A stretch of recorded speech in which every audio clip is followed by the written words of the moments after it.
मध्ये दादांनी या ठिकाणी आमदारांना ही संधी दिलेली आहे, एका मुस्लिमाला देखील संधी दादांनी या ठिकाणी दिलेली आहे.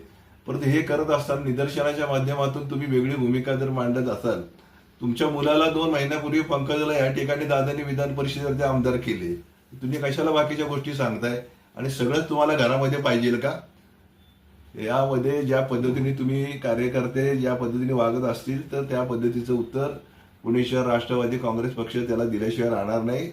तर तुम्ही उगाच नाही ते उद्योग करू नका, नाहीतर त्याचे परिणाम तुम्हाला विनाकारण भोगावे लागतील हे मी स्पष्टपणे तुम्हाला आज सांगू इच्छितो. आणि दादांच्या बाबतीमध्ये तुम्ही हे चपला मारून वगैरे हे जे बाकीचे उद्योग करताय हे असले उद्योग करू नका. तुम्हाला या ठिकाणी चांगली वॉर्निंग देतोय, थोडं लक्षात ठेवा. तुम्ही त्याच्या पद्धतीने उत्तर तुम्हाला दिलं जाईल. कशा प्रकारे उत्तर दिले जाईल भाऊ? आपण जे म्हणताय ते वॉर्निंग आहेत त्यांना? नाही, उत्तर देण्याचे बरेच प्रकार आमच्याकडे आहेत, त्यामुळे आम्ही कसं